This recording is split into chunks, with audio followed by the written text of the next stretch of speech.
Conor McGregor believes Francis Ngannou made an error by not re-signing with the UFC. On the MMA Hour yesterday, Conor said what? To go out and get a little side quest and see if they can get some boxing dollars and all the rest of it? For me, the UFC is pinnacle. It's the company I wish to be with for the rest of my career. So I've got 2 fights left in my contract, and I hope we can continue. If you think of Ngannou, think of all he got. He was in that PI using all the equipment. There was no dough on that. There would have been no charge on that. He's getting accommodations. He's getting everything sorted. I thought he made an error, to be honest. I wasn't sure why he done that, to be honest. It kind of took the shine off from how it went. But look, I wish him well.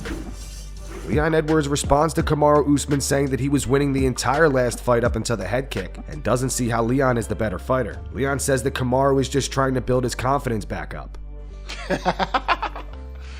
Oh, God. I think if you get knocked out like that, he has to find something to clutch onto, right? He needs to build that confidence back up, because going into it, he thought he could never be taken down, he could never be hurt or knocked out, and so I think he has to find something to clutch onto, and that's what he was winning the fight, but who cares? Like I said, it goes down as you getting out cold headshot, and that's all that matters. And when it's all said and done, winners win, and even on my worst day, my worst performance, I'll still knock you out. So winners win, like I said. Sean O'Malley on the Timbo Sugar Show breaks down why he feels bad for Petr Yan. He also reacts to Henry Cejudo calling for Merab to be the backup fighter in case Aljamain Sterling pulls out. Henry versus Aljo is scheduled for UFC 288 on May 6th. I don't know. I felt like he looked a little different in there, but it also might be that's just how good Merab is. Merab might have just made him look like that. But even I just saw it, I'm like, damn, I took a little something from Peter. I feel like that frantic pace he was doing, sprinting for 25 minutes. I'm like, how is that even humanly possible? And his nose is literally the worst nose I've ever seen in person. I was like, holy shit, you're ugly. Like, and in the corner, he's like talking the whole time, sitting around, not even relaxing. Aljo, you want to go to the park after this? Just fucking crazy. Yeah, but him shooting that many times, 49 takedowns in 25 minutes. Two shots, three shots in a scramble in the wrestling room, and you're gonna be shot. 49 shots. How about that? Yeah, that's insane. How about Peter's takedown defense? Also insane. Yeah, insane. But I don't know. If I was Peter's coaches, I would be like, let's not fight Merab next. Let's just fight someone else. You know what I was thinking? I think he was so, and I'm gonna say embarrassed that he lost to me, which he shouldn't be. I'm pretty skilled, but I'm like, you don't want to lose to me. I got pink hair. I'm cute. He was like so embarrassed that he lost to me that he wanted that SPAC so bad, and that was, the division's booked. Rob, Adrian, like the division's booked out. Merab was the only one not, and that just shows you how gangster Peter is. He did not care. He said, I want Merab. I want to get this. I have to get this win back. I can't be coming off a loss to Sugar Shane. Yeah, when he stuffed his first initial shots, I was like, God damn. And I was like, Merab, there's no way he's going to be able to keep up that pace, but he was able to keep up that pace the whole time. It drained Peter's arms. You could tell, like, he was like, his arms were having shots and his hands weren't as good because he was having to wrestle more. And Henry's saying he wants Merab as the backup fighter. You can look at that in a couple ways. He could think, I said I'm not going to make weight, but I said I will be ready. If Aljo pulls out, I'm ready. I'll be ready. But Henry wants Merab for backup fighter. What's that tell you? If it's fight week and you guys are both there, what's the point of me cutting weight? What's going to happen? Small chances. Belal Muhammad fired back at Ariel Helwani, suggesting Colby Covington get the next welterweight title shot. Belal also reveals Colby Covington turned him down. Is Colby smart enough to just sit out this whole time? Does he get an immediate title shot? Might, right? There's no one there right now. There's no number one contender at 170. I wouldn't hate Leon versus Colby. I've been so focused on this fight, I haven't really thought about what's next.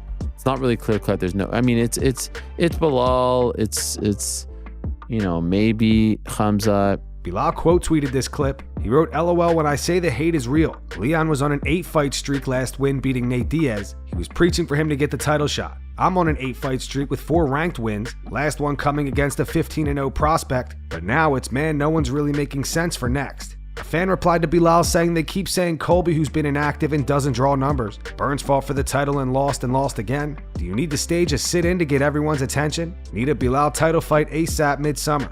Belal replied, LOL, I asked to fight Colby on this card. He didn't want to. He's not fighting contenders. Anthony Smith on the Believe You Me podcast with Michael Bisping reveals how he's preparing for his upcoming fight against Johnny Walker. Smith versus Walker goes down at UFC Fight Night on May 13th.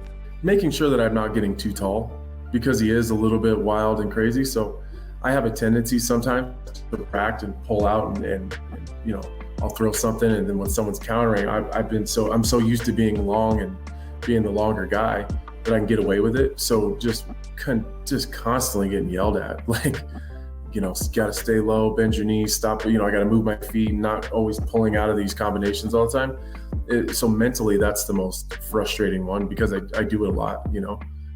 Yeah.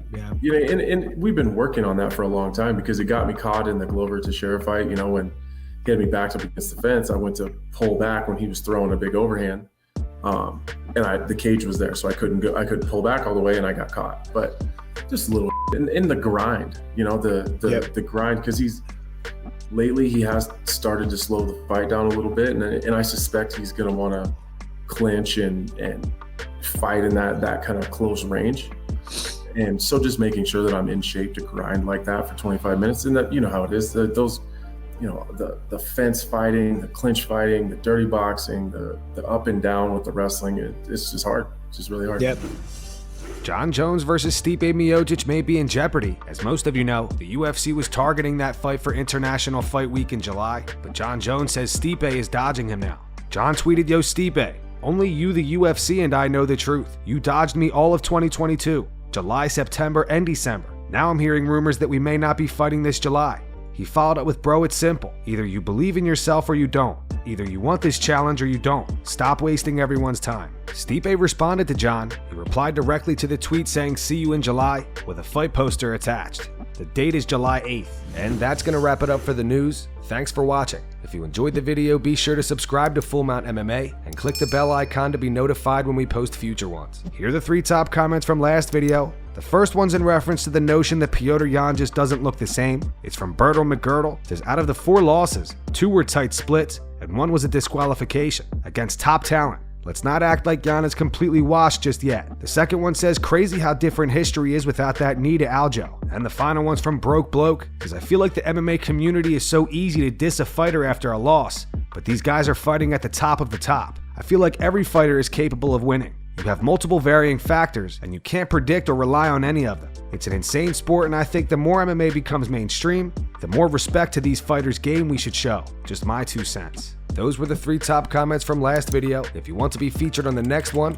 all you have to do is comment down below. If you missed yesterday's news, click the video on screen to get caught up. And make sure to go subscribe to our second channel where we post our exclusive MMA interviews.